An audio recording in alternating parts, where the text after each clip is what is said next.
Sous le soleil figé du désert, les pyramides semblent éternelles. Elles dominent l'horizon comme si elles avaient toujours été là, pierres immobiles dressées contre l'oubli. Pourtant, imagine un instant qu'elles ne soient pas l'œuvre des Égyptiens. Que leur histoire officielle ne soit qu'un récit superposé, une peau fragile posée sur un secret plus ancien. Que reste-t-il alors de la mémoire des pharaons, privés de leurs tombeaux de pierre? Que devient une civilisation dont le cœur monumental s'efface soudain? Dans ce vide s'ouvre un espace d'interrogation où se mêlent le silence des origines, l'écho des savoirs perdus et l'ombre d'architectes sans nom. Les pyramides absentes laisseraient derrière elles une Égypte méconnaissable, flottant entre mythe et oubli. Le désert ne parle pas. Il garde sous son voile de sable les secrets les plus lourds et les plus fragiles. Ses vents effacent les traces, polissent les pierres, creusent les souvenirs.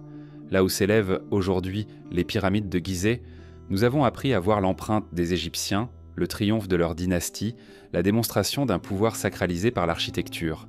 Mais si ces structures n'étaient pas leur œuvre, le désert resterait un espace de silence, un espace troué par l'absence où les pierres se tiendraient seules, muettes, étrangères au peuple qui les aurait héritées sans les comprendre. Imaginer cela, c'est soulever un voile qui recouvre l'histoire officielle, car ces monuments sont devenus indissociables de l'image de l'Égypte. Ils incarnent sa grandeur, ils traversent son iconographie, ils justifient son pouvoir dans la mémoire collective. Les retirer aux Égyptiens, c'est dénuder une civilisation, l'exposer à un vide qui rend ses mythes moins solides. Dans ce scénario, les pyramides ne seraient plus le fruit d'une volonté pharaonique, mais un legs d'origine inconnue que les souverains auraient simplement adopté, vénéré ou réinterprété.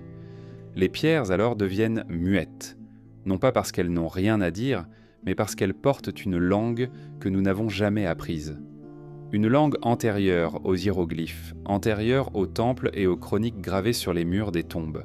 Chaque bloc de calcaire, chaque assise de granit serait un mot fossilisé d'un récit plus ancien, un récit qui s'échappe de nos interprétations modernes. Les Égyptiens eux-mêmes auraient pu se tenir devant ces masses géométriques comme devant des dieux endormis, des structures qui ne leur appartenaient pas, mais dont ils pressentaient la puissance.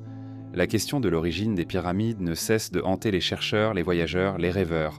Non que l'archéologie manque d'explications sur les techniques de taille, de transport ou d'assemblage, mais parce que la démesure de ces monuments ouvre toujours une brèche dans le vraisemblable.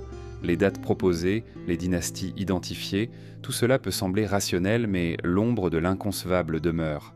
Comment une société agricole, il y a plus de 4000 ans, aurait-elle pu ériger avec une telle précision des millions de blocs pesant chacun plusieurs tonnes? Comment expliquer l'alignement presque parfait avec les points cardinaux ou la concordance mystérieuse avec certaines constellations? Ces interrogations, dans un monde où les pyramides ne seraient donc pas égyptiennes, deviendraient encore plus vertigineuses, car si elles ne sont pas l'œuvre des pharaons, elles appartiennent à qui? À quel peuple oublié? À quelle mémoire engloutie?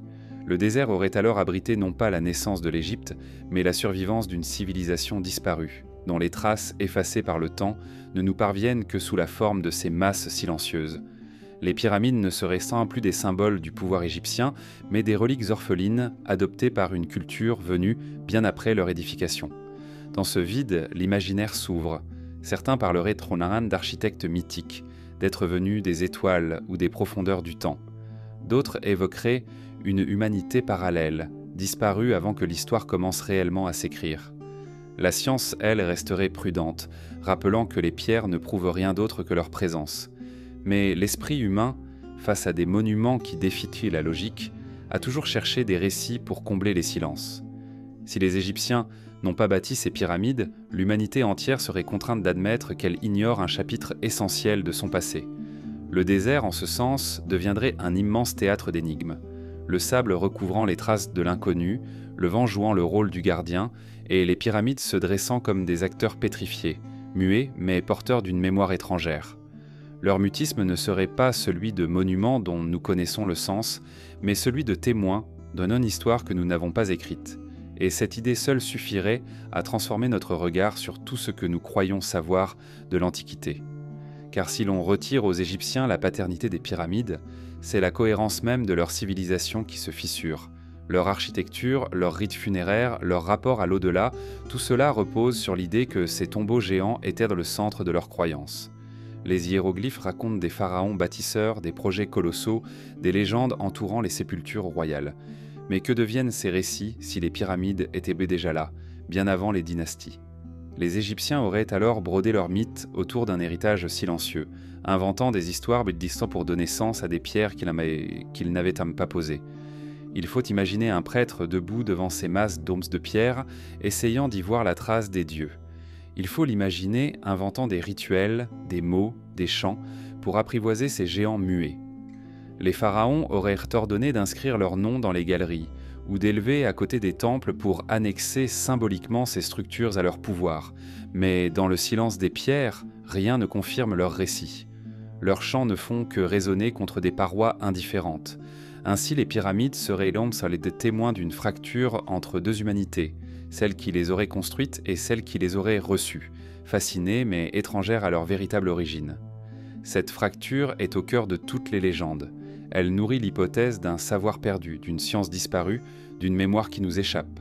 Si les pyramides ne sont pas égyptiennes, alors elles sont le vestige d'une continuité brisée, d'un pont effondré entre deux mondes. Le désert, vaste et indifférent, sait garder ses secrets. Ces dunes avancent et reculent, ensevelissent les villages, révèlent parfois des temples, mais ne livrent jamais tout. Les pyramides, elles, ne bougent pas. Elles sont l'anomalie fixe dans un paysage mouvant. Elles s'imposent aux voyageurs comme une certitude et un mystère à la fois. Dans un monde où elles ne seraient sans pas l'œuvre des Égyptiens, elles deviendraient certainement des oracles sans voix, offrant uniquement la preuve de leur existence, jamais celle de leur origine. Et c'est peut-être cela qui dérange le plus, l'idée que des pierres puissent nous survivre, porter des savoirs que nous ne comprenons pas, nous rappeler que notre mémoire est brève et fragile. Leur silence est une leçon de modestie, car face à ces masses muettes, nous ne sommes que des passants, des interprètes hésitants d'un texte gravé dans un langage effacé. Si elles ne furent pas bâties par les Égyptiens, alors elles appartiennent à personne et à tous. Elles deviennent un patrimoine de l'inconnu, une énigme offerte au temps. Elles ne sont plus les tombeaux des rois, mais les tombeaux de notre ignorance. Leur mutisme n'est pas un défaut, mais une invitation à écouter autrement. Dans leur silence, peut-être percevons-nous l'écho d'un monde qui précéda le nôtre, et dont les pierres sont les derniers mots. Le désert, à l'aube, s'illumine d'un voile doré. Les dunes s'allongent comme des vagues pétrifiées, et les pyramides, dans cette lumière fragile, paraissant flotter hors du temps. Pourtant, si elles ne furent pas façonnées par les mains des Égyptiens, il faut imaginer qu'elles se tiennent là comme les vestiges d'une histoire plus ancienne, une histoire effacée, dont il ne reste que l'ombre. Une origine oubliée que ni les chroniques, ni les pierres gravées, ni les récits mythologiques n'ont su préserver. L'oubli est parfois plus puissant que la mémoire. Les civilisations s'effacent, les langues meurent, les villes se défont, et il ne demeure que des fragments, que des indices dispersés dans la terre et la poussière. Mais les pyramides, elles, ne sont pas un fragment. Elles ne sont pas une ruine brisée ou un vestige fragile. Elles sont entières, massives, intactes dans leur géométrie. Si elles venaient d'une autre humanité, cela signifierait que cette civilisation disparue a laissé derrière elle son empreinte la plus absolue et pourtant, paradoxalement, a laissé disparaître tout le reste. Qui furent ces bâtisseurs dont il ne reste ni outils, ni tombes, ni chroniques, mais seulement ces géants muets? L'ombre d'une origine oubliée, c'est aussi l'ombre d'un savoir que nous ne possédons plus. Car construire de tels édifices suppose une maîtrise complexe des matériaux, des mesures, des forces, des alignements. Ce n'est pas seulement la force brute qui peut ériger des millions de blocs, mais une intelligence méthodique, une science de l'espace et du poids. Si les Égyptiens n'en furent pas les auteurs, alors l'humanité s'est dépouillée d'un savoir qui aurait pu la transformer bien avant l'heure. Comme si une partie de notre mémoire collective avait été volontairement effacée ou engloutie dans un cataclysme dont nous n'avons plus conscience. Dans les traditions les plus anciennes, il existe toujours des récits d'un monde d'avant. Un âge d'or perdu, des êtres géants, des maîtres de la pierre et du feu, des peuples engloutis par les eaux ou consumés par les flammes. Ces récits mythologiques se retrouvent dans ceux de l'Amérique du Sud jusqu'à la Mésopotamie, en passant par l'Inde et la Grèce antique. Qu'ils soient symboliques ou non, ils tracent la silhouette d'une mémoire collective, celle d'une humanité qui se souvient d'avoir tout perdu. Les pyramides, dans ce cadre, seraient l'ombre matérielle de cette mémoire. Elles seraient ce qui a survécu au naufrage du temps, ce que les dieux ou le destin ont laissé à la surface comme une énigme. Il est troublant de constater que les alignements des pyramides de Gizeh ne correspondent pas seulement aux points cardinaux, mais semblent aussi dialoguer avec le ciel, notamment avec la ceinture d'Orion. Pourquoi ces bâtisseurs, quels qu'ils soient, auraient-ils choisi d'inscrire leurs monuments dans une correspondance cosmique ? Était-ce un langage sacré, une manière d'inscrire leur présence dans l'éternité du ciel ?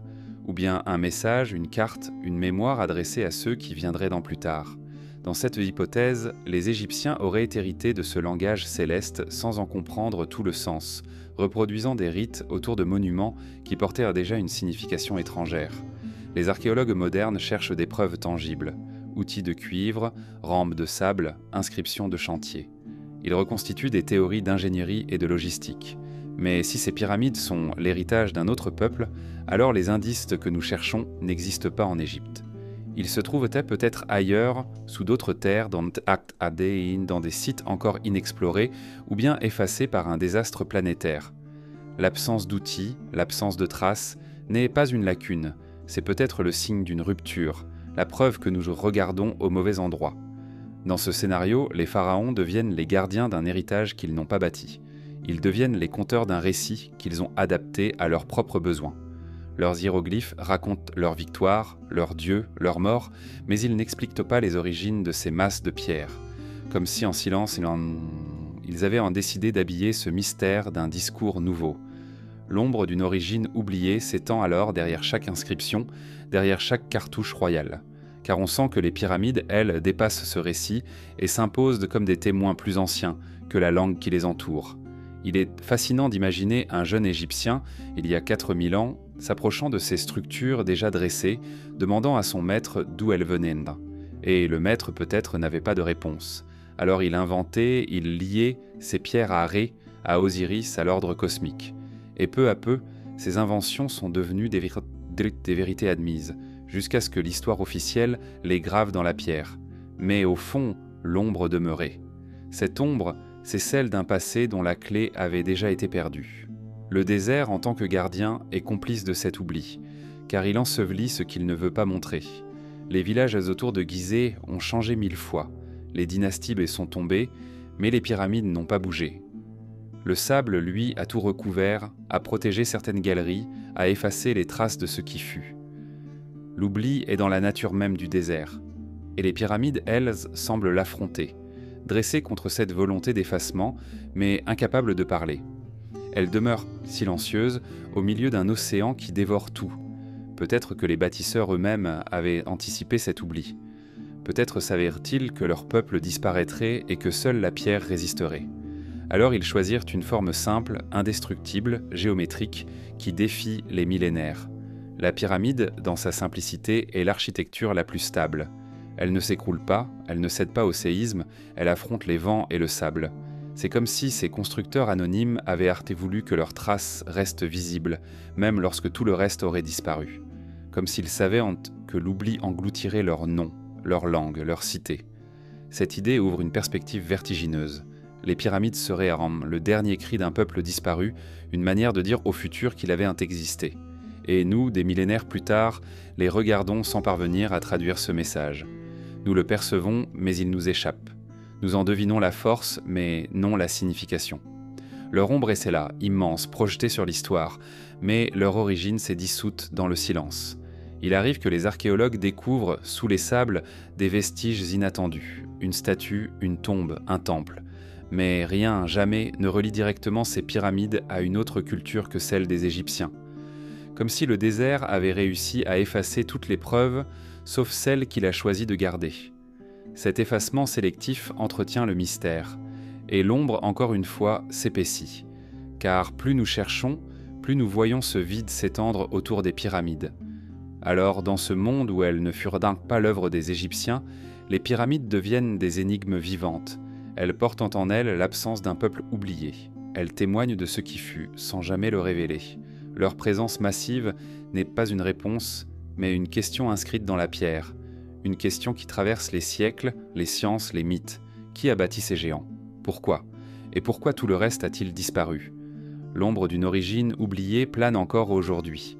Elle fait vaciller notre certitude d'appartenir à une histoire linéaire, continue, maîtrisée. Elle nous rappelle que nous marchons sur des sables mouvants, que nos récits sont fragiles, que notre mémoire est sélective. Les pyramides, dans ce silence, ne sont pas seulement des monuments. Elles sont le rappel que nous venons peut-être d'un monde que nous ne connaissons pas, et que le désert a choisi de nous cacher. Et si l'histoire n'allait pas toujours de l'avant? Si parfois elle se repliait sur elle-même, effaçait des pages, puis réécrivait par-dessus? Dans un monde où les pyramides ne seraient pas nées de la main des Égyptiens, l'histoire que nous croyons connaître se transformerait en palimpseste, un manuscrit ancien dont les couches invisibles apparaissent sous la lumière du doute. Le récit officiel, celui qui attribue à Khéops, Képhren et Mykérinos la gloire d'avoir bâti ces géants de pierre, ne serait alors qu'une réinterprétation tardive, une légende plaquée sur des monuments déjà là, comme un masque posé sur un visage inconnu. Écrire l'histoire à rebours, c'est accepter que ce que nous croyons être une origine ne soit en réalité qu'une appropriation. Les pharaons, dans ce cadre, ne sont plus les créateurs mais les héritiers. Ils se seraient saisis de ces structures silencieuses, les auraient intégrées à leur imaginaire religieux et politique, et auraient laissé à la postérité l'illusion d'en être les architectes. Une illusion qui, dans sa répétition séculaire, est devenue vérité. Car la mémoire humaine, plus fragile que la pierre, choisit de croire ce qui renforce le pouvoir et oublie ce qui le fragilise. Si nous renversons le récit, l'Égypte pharaonique devient la seconde actrice d'une pièce commencée bien avant elle. Les pyramides cessent d'être le point de départ de sa grandeur pour devenir le décor silencieux sur lequel elle a bâti sa légitimité. Cela change tout, le sens des hiéroglyphes, la valeur des temples, la place des pharaons dans les histoires. Khéops n'est plus le bâtisseur, mais l'appropriataire. Le royaume n'est plus le créateur d'une cosmologie architecturale, mais le prolongement d'une énigme antérieure. Ce scénario trouve un écho troublant dans d'autres cultures. Les civilisations mésoaméricaines, en ces temps par exemple, ont souvent édifié leurs temples sur les ruines votoïques de ceux qui les avaient précédés. Les Espagnols, en arrivant au Mexique, ont eux-mêmes bâti des églises au-dessus des pyramides aztèques, superposant leur foi à celle des anciens. Dans ce geste universel, on retrouve une logique de pouvoir, s'emparer de ce qui existe déjà, l'habiller de nouveaux récits et effacer l'origine véritable. Peut-être que l'Égypte, face à des monuments déjà dressés, a simplement répété ce geste. Si tel était le cas, alors ce n'est pas seulement l'architecture des pyramides qui nous trouble, mais l'architecture de la mémoire. Car ce que nous appelons histoire serait une reconstruction, une narration consciente, tissée pour masquer l'absence de réponse. Les scribes auraient rempli le vide par des récits divins. Les prêtres auraient sanctifié ces pierres étrangères et les souverains auraient inscrit leur nom sur un héritage qui n'était pas le leur.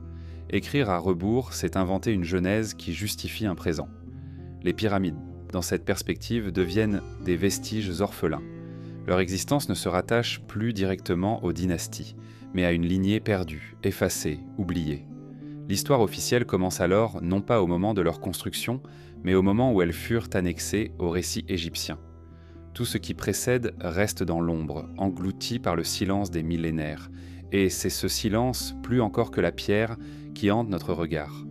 Les égyptologues, dans leur immense travail de reconstitution, tentent d'enraciner ces monuments dans des contextes précis. Datation au carbone, comparaison stylistique, analyse architecturale.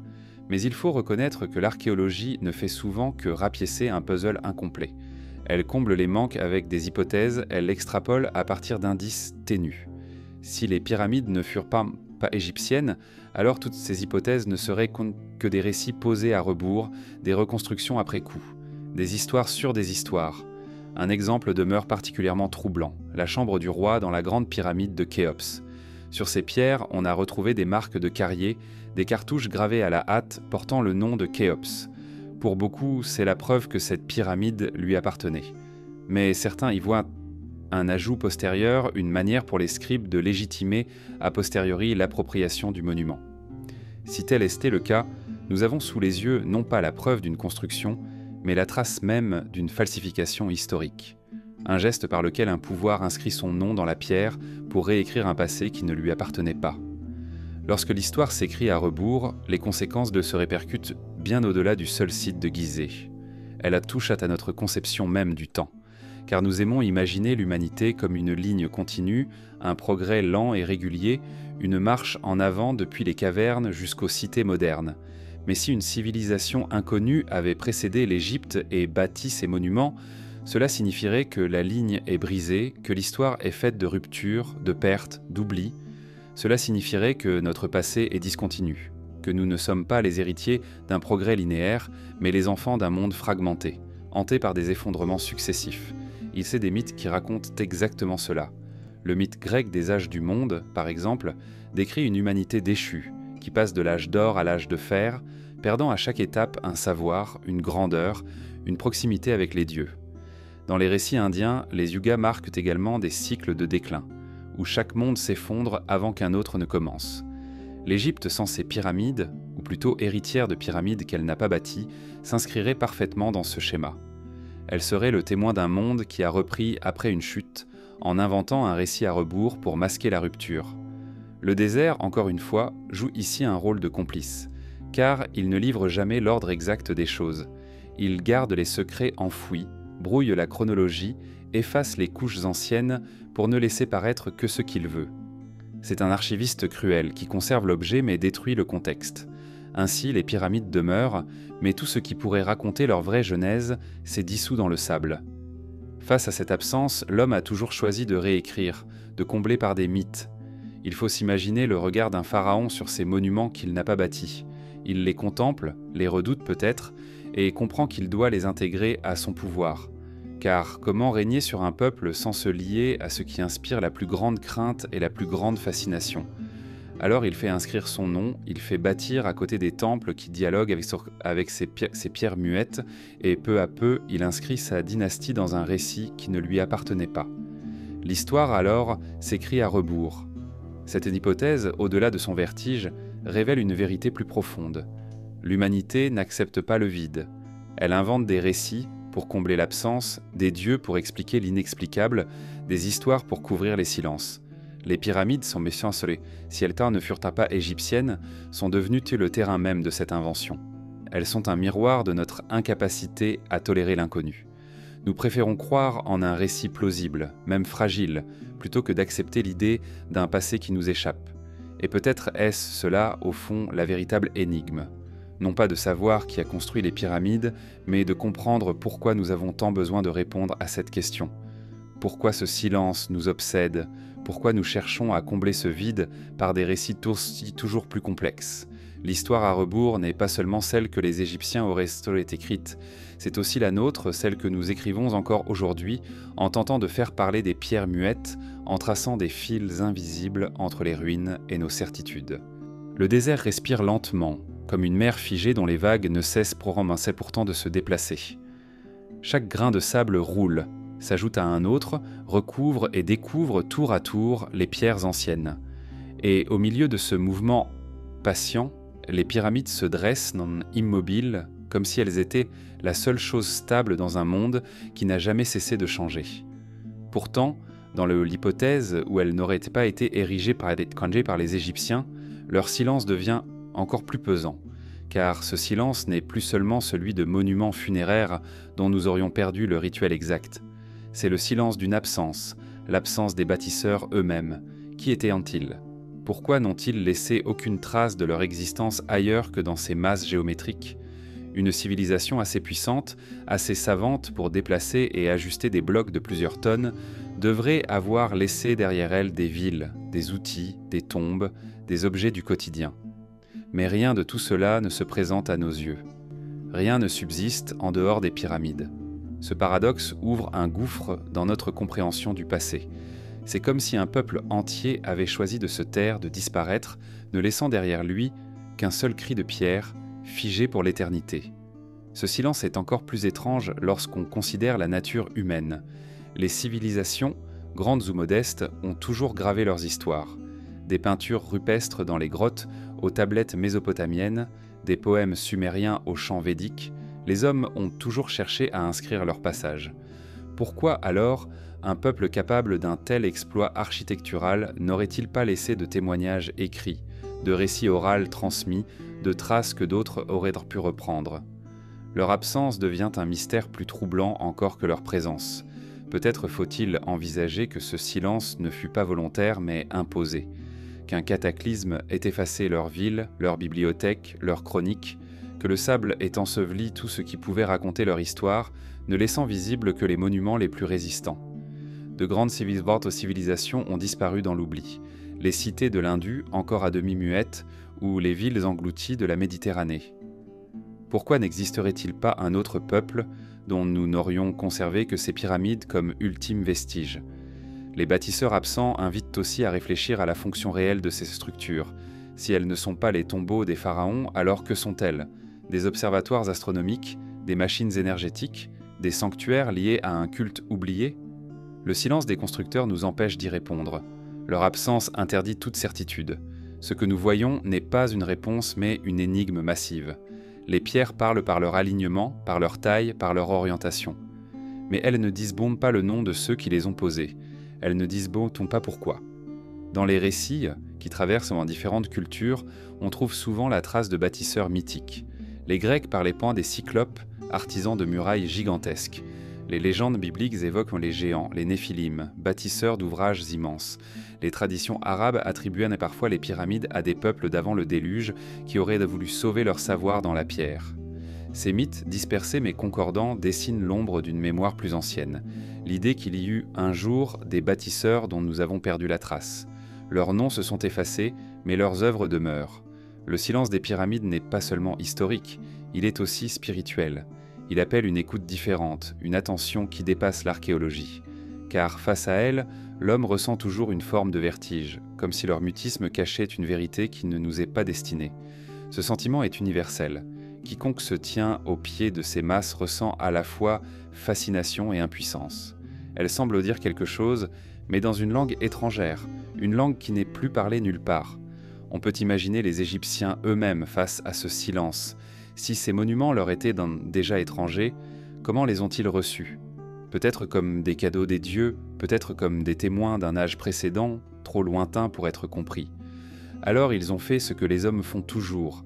Ils ont brodé des récits, ils ont inscrit leurs hiéroglyphes dans les chambres annexes, ils ont construit des temples tout autour, ils ont lié leur culte funéraire à ces masses muettes pour leur donner un sens nouveau.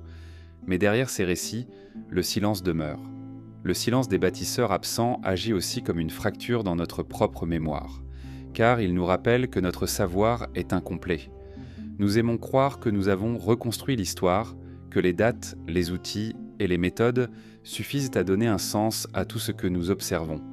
Mais ces pyramides, si elles ne sont pas égyptiennes, sont une preuve matérielle que notre récit est imparfait.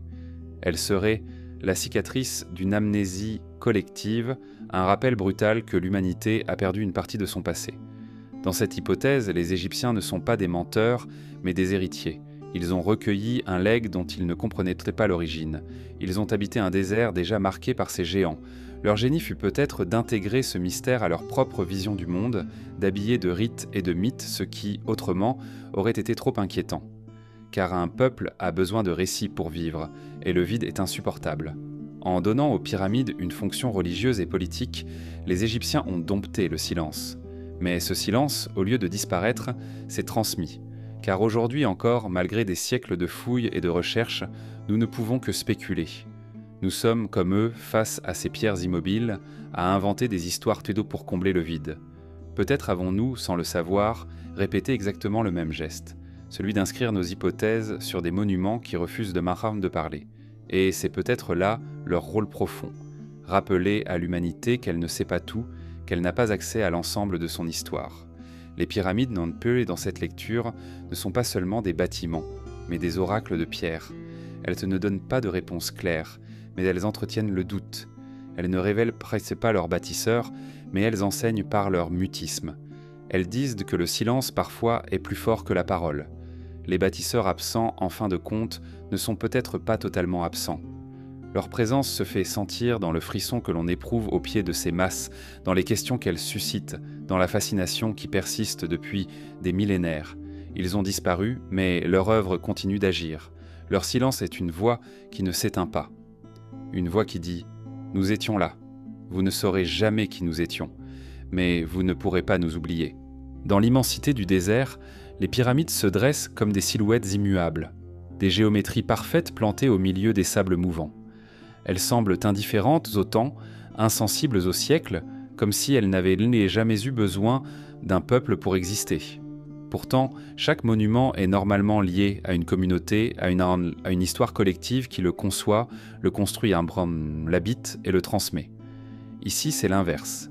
Si ces pyramides n'étaient pourtant pas l'œuvre des Égyptiens, elles se dressent comme des monuments sans peuple, des structures orphelines qui refusent de dire à qui elles appartiennent.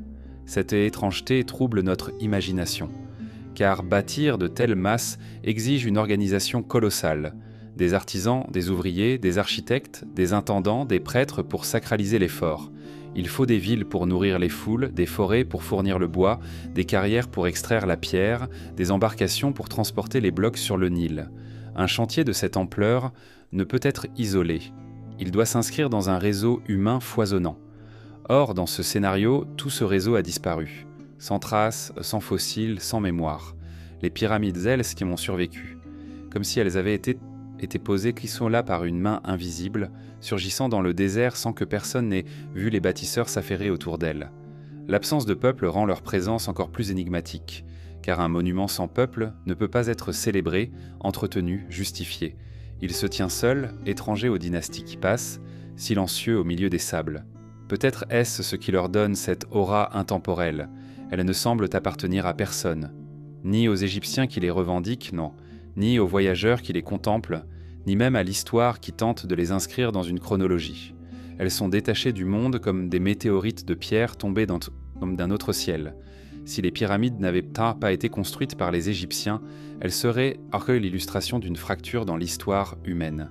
Un témoignage sans témoin, une œuvre sans auteur. Dans l'art ou la littérature, l'absence de signature intrigue, mais elle laisse tout de même un style reconnaissable, une tradition identifiable. Ici, rien de tel. La forme est pure, universelle, presque abstraite. La pyramide n'a pas de style propre. C'est une figure géométrique fondamentale, un archétype qui pourrait surgir dans n'importe quelle culture. Peut-être est-ce justement ce qui la rend si troublante. Elle pourrait venir de partout, et donc d'aucune part. Des monuments sans peuple existent ailleurs dans le monde. Des mégalithes de Bretagne aux statues insoules de l'île de Pâques, on retrouve des œuvres colossales dont l'origine exacte reste incertaine. Mais la différence, c'est que ces autres sites s'accompagnent au moins de traces humaines, de villages, de légendes locales. Les pyramides, elles, sont d'une radicalité absolue. Des blocs alignés dans le désert, sans autre décor que le sable et le ciel. Ce dépouillement les rend encore plus mystérieuses, comme si elles ne voulaient rien dire, sinon qu'elles sont là. Un monument sans peuple peut aussi être perçu comme une provocation adressée au temps, car les civilisations passent, leurs récits s'effondrent, leur langue meurt, mais la pierre reste. Peut-être les bâtisseurs, quels qu'ils soient, ont-ils voulu précisément cela, créer une structure qui survive à tout, même à leur propre disparition. Un geste de défi ou bien un message adressé à un futur inconnu. Vous nous oublierez, mais vous ne pourrez pas effacer ce que nous avons construit. Et en effet, l'humanité a peut-être oublié les bâtisseurs, mais jamais les pyramides. Dans les mythes arabes médiévaux, on racontait que les pyramides avaient été érigées par un roi antédiluvien, bien avant le déluge, pour préserver les sciences, poser les savoirs d'un monde condamné à disparaître. Selon ces récits, les livres de médecine, d'astronomie et de magie furent enfermés dans leurs chambres secrètes, à l'abri du cataclysme. Cette légende traduit une intuition profonde. Un monument sans peuple peut devenir une arche, un coffre-fort du savoir destiné à survivre à ceux qui l'ont conçu. Les pyramides seraient alors des bibliothèques muettes, des coffres dont nous avons perdu la clé. Il faut imaginer ce que cela signifie pour l'Égypte elle-même. Car si les pyramides ne sont pas leur œuvre, alors les Égyptiens ont grandi à l'ombre de monuments qui n'appartenaient pas à leur histoire. Un peuple vivant sous le regard de géants silencieux dont ils ne connaissaient pas l'origine. Cela change radicalement leur rapport au sacré. Les pharaons auraient alors bâti leur pouvoir, non pas sur leur propre création, mais sur l'appropriation de mystères antérieurs. Leur culte funéraire aurait été une tentative de donner un sens à des pierres qui les dépassaient en an. Un peuple sans monument aurait adopté des monuments sans peuple, et de cette rencontre est née la civilisation que nous connaissons. Dans ce scénario, le désert devient une sorte de musée à ciel ouvert où les pièces exposées n'ont plus de cartels, plus de légendes explicatives. Le visiteur, qu'il soit égyptien d'il y a 4000 ans ou voyageur contemporain, ne peut qu'admirer sans comprendre. Les pyramides imposent leur silence comme une évidence, une autorité que nul ne peut contester. C'est peut-être cela, au fond, qui fait leur force. Elles n'ont pas besoin d'un peuple pour être reconnues. Elles sont suffisamment puissantes pour exister seules, indépendantes des récits qui cherchent à les expliquer. Pourtant, l'absence de peuple rend le mystère presque insupportable, car l'homme a besoin d'origine. Nous voulons savoir qui a fait quoi et pourquoi. Nous voulons donner des noms, des dates, des causes. Face à un monument sans peuple, nous sommes obligés d'admettre notre ignorance. Nous inventons alors des récits de champs de substitution, des dieux, des géants, des peuples disparus. Nous peuplons l'absence par l'imaginaire.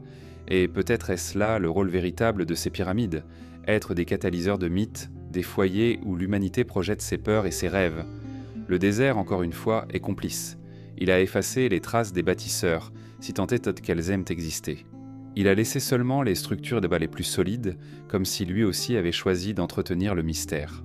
Dans le silence des nuits étoilées, les pyramides paraissent dialoguer avec le ciel, non avec la terre. Leur peuple d'origine n'est plus là, mais peut-être n'était-il jamais destiné à durer. Peut-être leur véritable destinataire était l'avenir, nous-mêmes, qui les contemplons sans réponse. Ainsi, les pyramides se tiennent comme des monuments sans peuple, mais pas sans force. Leur solitude les rend universelles. Elles ne parlent pas d'un roi ou d'une dynastie, mais de la permanence, du temps, du mystère.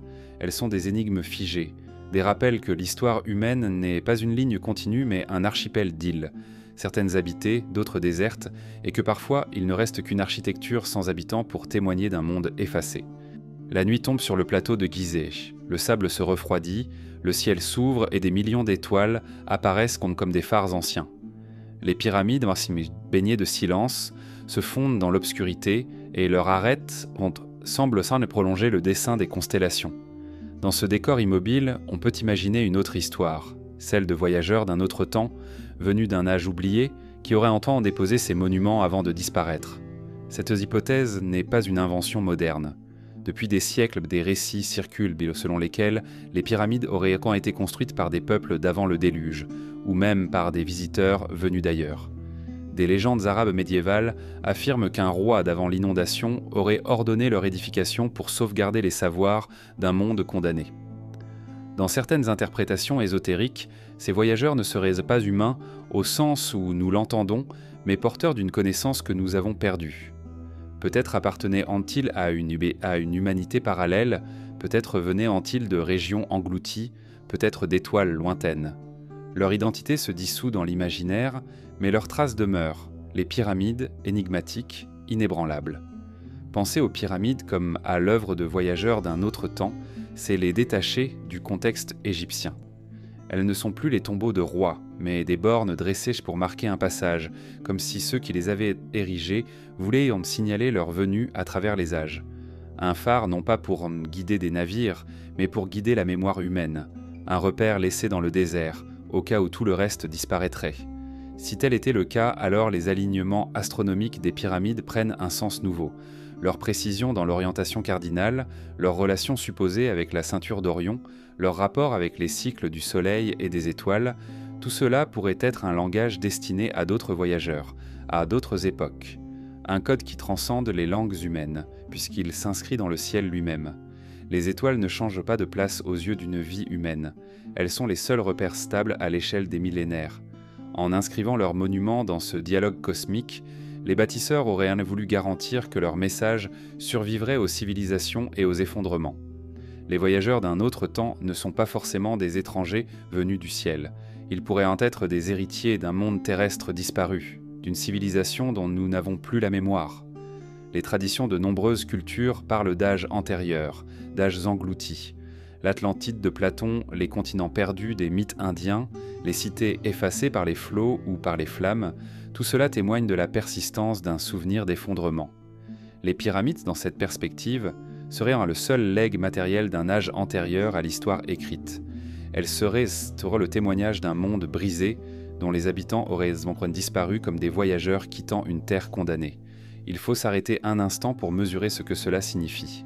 Si les pyramides sont l'œuvre de tels voyageurs, alors elles deviennent la preuve matérielle que notre chronologie est incomplète. Notre histoire ne commence pas avec les premiers pharaons, ni avec les cités mésopotamiennes, mais bien avant. L'humanité aurait connu une première grandeur, un premier savoir, avant de retomber dans l'oubli et de recommencer. Ce que nous appelons progrès serait en réalité une réapparition, un retour après un effacement. Et les pyramides, elles, se tiennent là pour le rappeler. Les récits anciens eux-mêmes semblent parfois témoigner de ce sentiment. Dans les textes égyptiens, Osiris est décrit comme un roi civilisateur venu d'ailleurs qui aurait apporté aux hommes l'agriculture, les lois et les rites. Dans d'autres traditions, des êtres semblables apparaissent.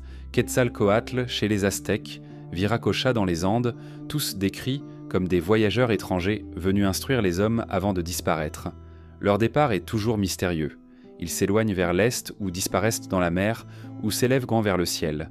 Peut-être s'agit-il d'un même archétype universel, celui des voyageurs d'un autre temps, dont les pyramides seraient en les monuments silencieux. Le désert dans cette lecture devient un port abandonné. Les pyramides seraient les quais, les bornes, les colonnes de pierre dressées pour Sénant pour signaler une halte. Mais les navires sont repartis. Et il ne reste que les infrastructures de leur passage.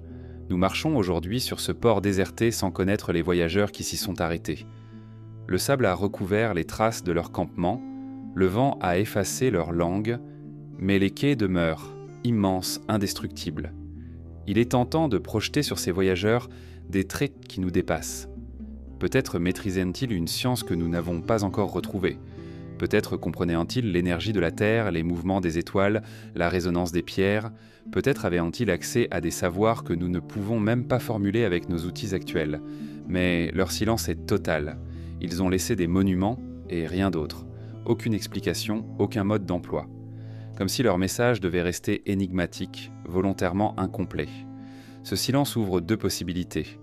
Soit ces voyageurs voulaient vraiment que nous cherchions, que nous soyons obligés de nous interroger, de remettre en question notre certitude. Dans ce cas, les pyramides sont une énigme posée comme un exercice de mémoire. Soit, au contraire, ils ne voulaient pas transmettre de message. Ils n'ont rien laissé d'autre parce que rien d'autre ne devait être conservé. Les pyramides sont alors des reliques, non des lettres adressées au futur, des cicatrices dans le désert, rappelant une présence qui n'a pas voulu se prolonger. Mais l'idée de voyageurs d'un autre temps persiste parce que les pyramides donnent cette impression étrange d'être déplacées. Elles ne semblent pas appartenir au monde qui les entoure. Leur perfection géométrique contraste avec l'architecture des villages alentours, avec les briques de terre séchées, avec les constructions fragiles et éphémères des époques anciennes. Elles paraissent trop stables, trop exactes, pour avoir été simplement le fruit d'un essai. Elles donnent le sentiment sans fait d'avoir été déposées, comme des objets importés d'une culture étrangère. Il y a dans cette hypothèse quelque chose qui attire et qui inquiète à la fois. Car si ces voyageurs ont pu ériger de tels monuments, pourquoi ont-ils disparu? Ont-ils été détruits? Ont-ils choisi de partir? Ont-ils laissé volontairement la terre aux générations suivantes, comme on quitte un territoire devenu étranger? Leur silence ne répond pas, mais leur œuvre, elle, continue d'interroger. Les pyramides sont peut-être cela, des témoins plantés dans le désert par des voyageurs d'un autre temps. Elles sont là pour que nous sachions que quelque chose a existé avant nous, quelque chose de grand, d'inaccessible, qui nous dépasse encore. Elles sont des bornes de mémoire, non pour rappeler un peuple particulier, mais pour rappeler que l'histoire humaine est pleine de discontinuités, et que nous ne sommes que les derniers voyageurs, de passage à leurs pieds. Sous la lumière implacable du désert, les pyramides brillent comme des prismes figés. Elles semblent immobiles, mais leur forme, leur orientation, leur précision, tout en elles trahit une logique qui dépasse l'intuition. Si elles n'ont pas été construites par les Égyptiens, alors elles deviennent le témoignage d'une science oubliée, un savoir effacé dont nous ne possédons plus que la trace. Ces monuments ne seraient plus seulement des pierres assemblées, mais l'empreinte d'une intelligence technique et cosmique disparue. Chaque détail le suggère. L'orientation presque parfaite de la grande pyramide vers les points cardinaux, l'écart minime de quelques fractions de degrés seulement qui défie les instruments dont nous pensons que les anciens disposaient, les proportions dont certains chercheurs ont cru reconnaître l'écho du nombre d'or, de pi, voire des mesures liées à la Terre elle-même, sa circonférence, son rayon, ses cycles astronomiques. Les galeries internes, mystérieusement alignées avec certaines étoiles, comme si elles étaient autant de télescopes de pierre pointés vers le ciel. Tout cela ne ressemble pas à une construction improvisée, mais à l'application d'une science méthodique. Si les Égyptiens n'en sont pas les auteurs, alors cette science n'appartient pas à leur civilisation. Elle serait l'héritage d'un peuple effacé, d'une humanité qui avait atteint un degré de maîtrise insoupçonné. Peut-être savèrent-ils calculer avec une précision que nous ne leur prêtons pas. Peut-être maîtrisaient-ils des techniques énergétiques dont nous ne retrouvons que des indices. L'hypothèse n'est pas d'affirmer qu'ils avaient des machines modernes, mais qu'ils possédaient une autre manière de penser la matière et l'espace, une logique que nous ne savons plus lire. Car la science n'est pas seulement accumulation de savoir, elle est aussi langage, vision du monde, système symbolique. Peut-être ces bâtisseurs parlaient-ils une langue scientifique que nous avons perdue. Pour eux, tracer une pyramide n'était pas seulement un geste architectural, mais un acte sacré reliant la Terre au ciel, les mesures humaines au cycle cosmique. La géométrie devenait prière, le calcul devenait rituel. Et leurs monuments, loin d'être de simples tombeaux, étaient ensuite des équations incarnées, des formules écrites en pierre. Dans l'hypothèse d'une science disparue, les pyramides ne sont pas des énigmes isolées. Elles rejoignent d'autres monuments du monde ancien qui semblent défier nos certitudes. Les lignes tracées à Nazca, visibles seulement depuis le ciel. Les murs cyclopéens du Pérou, dont les blocs s'emboîtent sans mortier, comme s'ils avaient été modelés avec une précision millimétrique. Les mégalithes de Stonehenge inscrits dans les cycles solaires. Autant de traces plumes éparpillées, comme si une même connaissance, fragmentée par le temps, avait laissé des empreintes sur différents continents. Cette science disparue ne serait pas nécessairement technologique au sens où nous l'entendons aujourd'hui. Elle pourrait avoir été intuitive, fondée sur l'observation patiente des astres, des cycles naturels, des résonances de la matière. Les anciens bâtisseurs auraient peut-être perçu la Terre comme un organisme vivant, traversé d'énergies invisibles, et les pyramides comme des instruments capables de capter, concentrer ou harmoniser ces forces. Certaines traditions ésotériques ont parlé des pyramides comme de machines spirituelles, non pas productrices de biens matériels, mais de connexion entre l'humain et le cosmos. Leur silence nous empêche de trancher. Mais chaque pierre, chaque jointure millimétrique, chaque alignement suggère que rien n'a été laissé au hasard. Ce n'est pas seulement la puissance physique qui impressionne, mais l'intelligence sous-jacente. Or, si cette intelligence n'appartient pas aux Égyptiens, cela signifie que nous avons perdu un chapitre entier du savoir humain, un chapitre qui aurait pu transformer notre conception de la science elle-même. Certains archéologues orthodoxes rappellent que les explications existent. Cordes, rampes, travail patient de milliers d'ouvriers. Mais d'autres notent que ces explications restent impartielles, que les rampes auraient déjà dû être immenses, que les cordes s'usent vraiment vite, que l'organisation nécessaire dépasse ce que l'on attribue habituellement aux sociétés de l'époque. Le débat persiste et dans ce doute se glisse l'idée d'un savoir effacé, trop avancé pour avoir survécu dans nos chroniques officielles. Imaginer une science disparue, c'est aussi se confronter à la fragilité du savoir humain. Car ce que nous croyons solide, nos bibliothèques, nos archives, nos technologies, pourrait s'effacer à son tour, balayé par un cataclysme, et ne laisser derrière lui que quelques monuments incompréhensibles. Peut-être les pyramides sont-elles le reflet de cette fragilité. Elles disent « Voici ce qui reste quand tout le reste s'effondre ». Et ce qui reste, ce n'est pas la mémoire des noms, mais l'empreinte d'une connaissance devenue illisible. Cette idée ouvre une dimension presque vertigineuse, la pyramide comme livre fermé. Les bâtisseurs ont écrit un texte en pierre, mais nous n'avons plus la clé pour le lire. Nous voyons les pages, nous en mesurons la structure, mais le langage s'est perdu. Les proportions, les couloirs, les chambres, tout cela forme une syntaxe dont nous ignorons la grammaire. La science disparue n'est pas absente, elle est cela devant nous, mais dissimulée derrière une barrière de silence. On peut imaginer les Égyptiens héritant de ces monuments fascinés par leur rigueur géométrique. Peut-être ont-ils pressenti qu'une intelligence les avait construits, mais sans en saisir toute la portée. Alors ils ont brodé leur mythe autour de cette énigme, transformant une équation en tombeau, une machine cosmique en sépulture royale. Ils ont traduit dans leur langue ce qu'ils ne pouvaient comprendre, et ce faisant ils ont permis aux pyramides de survivre. Mais ce qu'elles portaient d'origine, cette science disparue, s'est effacé avec le temps. La nuit sous les étoiles, on comprend mieux cette dimension, car les pyramides ne semblent pas seulement orientées vers la terre, mais vers le ciel. Elles s'élèvent comme des doigts tendus vers l'infini, comme si leur bâtisseur voulait inscrire un message au cœur du cosmos. Peut-être savaient-ils que la Terre n'est pas isolée, mais reliée à un ensemble plus vaste. Peut-être voulaient-ils dire « Nous connaissons notre place dans l'univers ». Et ce savoir, perdu pour nous, subsiste comme une empreinte fossile dans la pierre. Il est possible que nous ne retrouvions jamais cette science, mais les pyramides nous rappellent que ce qui est perdu peut rester présent sous une autre forme. Elles sont des vestiges, mais elles sont aussi des énigmes actives qui continuent dans le monde d'alimenter la recherche, le rêve, la réflexion. Peut-être est-ce là le véritable rôle de cette science disparue. Nous obliger à chercher encore, à remettre en cause nos certitudes, à écouter le silence des pierres. Car dans ce silence, il y a plus qu'un vide. Il y a une invitation. Une promesse que le savoir n'est jamais complètement mort, qu'il reste inscrit quelque part, en attente d'être redécouvert. Les pyramides sont peut-être l'écho le plus puissant de cette promesse, l'empreinte d'une science disparue, toujours présente, toujours vivante, dans la pierre muette du désert. Sous le soleil écrasant, le plateau de Gizeh étend son silence. Les pyramides s'y dressent comme des montagnes géométriques, immobiles depuis des millénaires.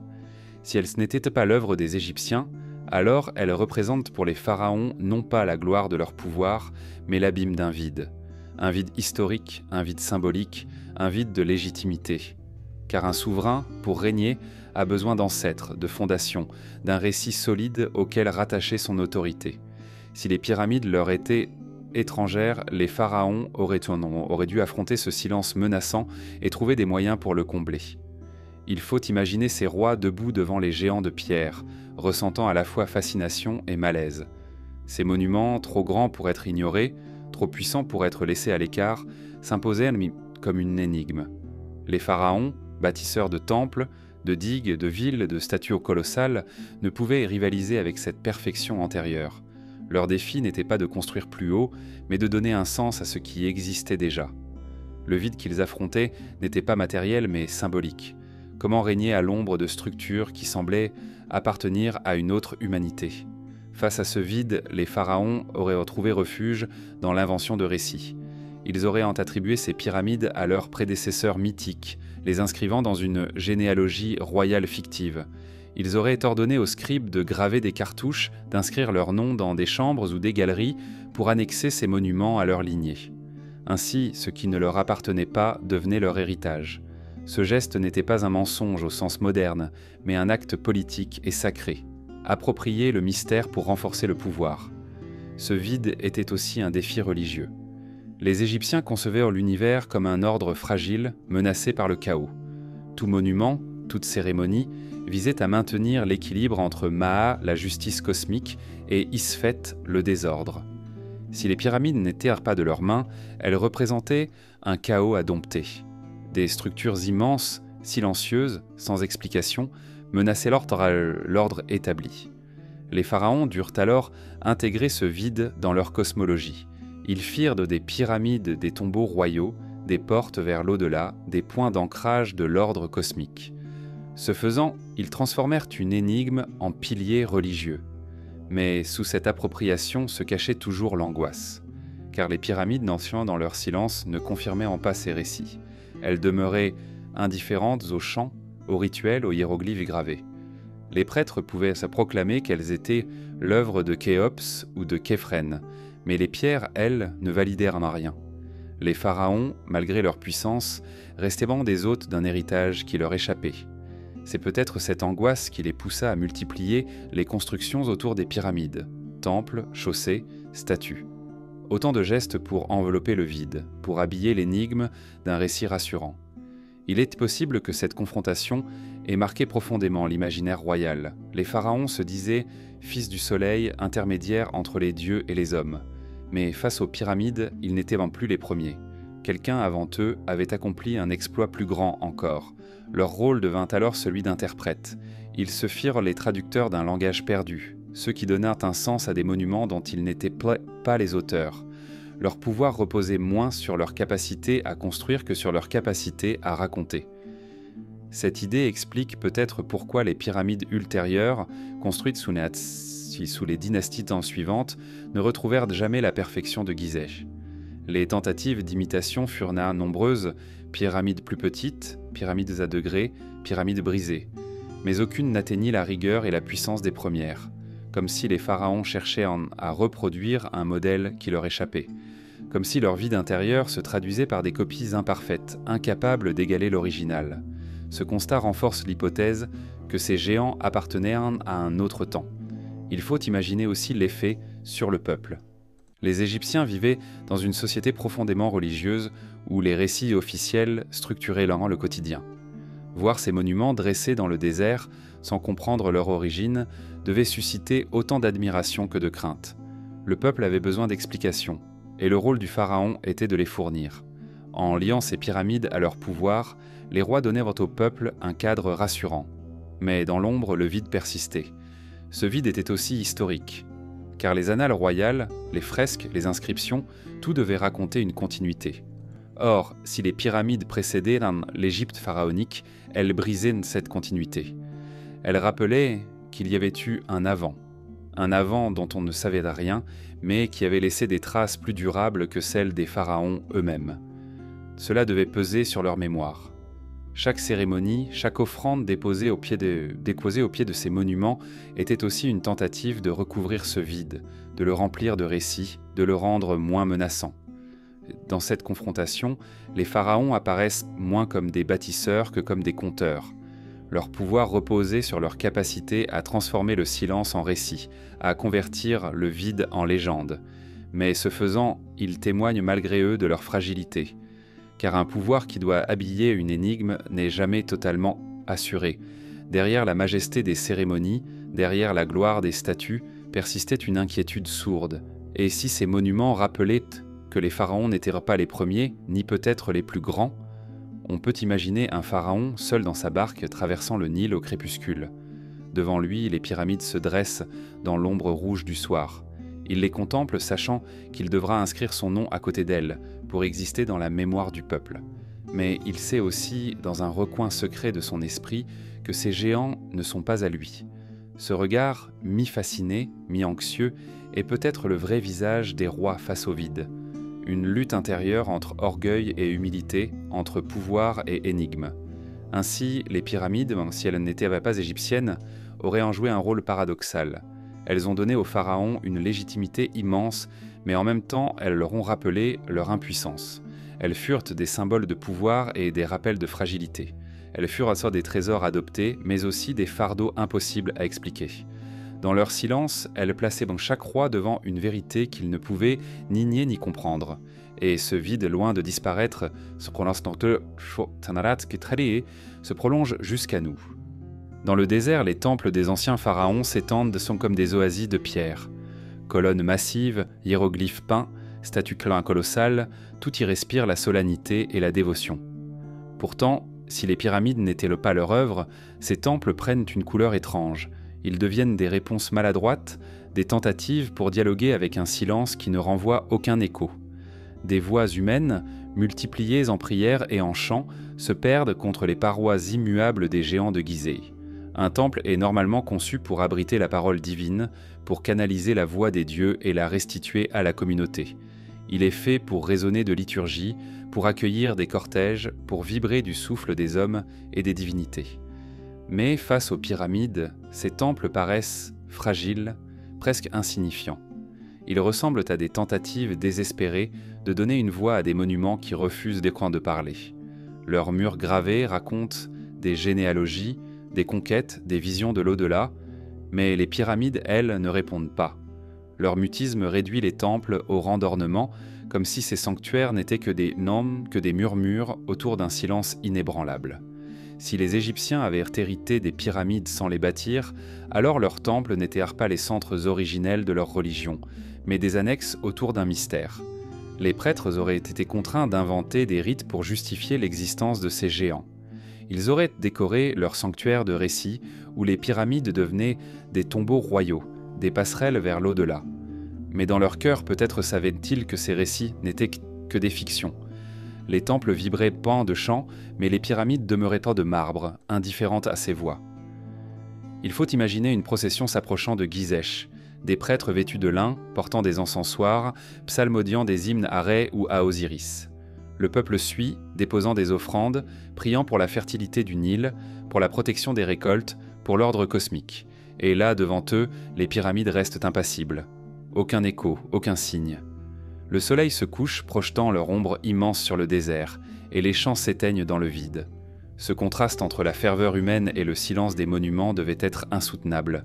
d'où la nécessité d'élever des temples qui parlent, qui résonnent, qui redonnent une voix à un héritage muet. Mais ces temples eux-mêmes révèlent quand même la fracture, car contrairement aux pyramides Vampire, ils portent la marque du temps. Leurs colonnes se fissurent, leurs fresques s'effacent, leurs toits s'effondrent. Ils sont beaux mais vulnérables, ils vieillissent, alors que les pyramides demeurent intactes dans leur géométrie brute, comme si elles appartenaient à une autre dimension. Cette différence a dû nourrir le sentiment que les temples n'étaient que des répliques imparfaites, des tentatives humaines pour s'approprier un mystère qui les dépassait. L'absence d'écho est aussi spirituelle, car dans les récits religieux égyptiens, chaque geste rituel produisait un effet cosmique. Prononcer une formule magique, graver un hiéroglyphe, déposer une offrande, tout cela entretenait l'équilibre du monde. Mais que se passait-il lorsqu'on s'adressait à des monuments qui ne répondaient pas ? Peut-être que les prêtres eux-mêmes percevaient en ce malaise une prière prononcée devant un Dieu qui reste muet. Alors ils ont multiplié les récits pour donner l'illusion d'une réponse. Mais le mutisme des pyramides subsistait, pesant sur chaque cérémonie. On peut lire ce silence comme une métaphore plus profonde. Les temples, avec leurs hymnes et leurs fresques, représentent la voix humaine qui cherche à comprendre. Les pyramides représentent le cosmos, indifférent, incompréhensible, immobile. Le contraste entre les deux dit quelque chose de l'expérience humaine, notre besoin de parole, d'explication, face à un univers qui ne répond pas. Les temples sans écho sont le théâtre de ce drame discret. Ils rappellent que parfois nos voix se perdent dans l'immensité sans recevoir de retour. Dans cette perspective, les temples deviennent des miroirs. Ce ne sont pas les pyramides qui résonnent, mais les hommes eux-mêmes. Chaque chant résonne seulement dans la gorge du prêtre. Chaque récit gravé ne parle qu'à ceux qui savent le lire. L'écho n'est pas renvoyé par la pierre, mais par la communauté humaine. Les temples entretiennent l'illusion d'un dialogue, mais il n'y a qu'un monologue répété à l'infini. C'est cette absence de véritable réponse qui les rend si poignants. Le vide des pyramides aurait donc généré une prolifération de voix. Plus elles restaient silencieuses, plus les Égyptiens parlaient, plus elles demeuraient immobiles, plus les prêtres multipliaient les récits, les rituels, les hymnes. C'est peut-être ce qui explique l'extraordinaire richesse de la religion égyptienne, un effort continu pour donner sens à ce qui refusait de le livrer. Les temples sont nés de ce besoin, mais ils portent en eux la marque de cette lutte. Ils sont magnifiques, mais ils sonnent creux. Ce sont des réponses qui ne trouvent pas leurs questions.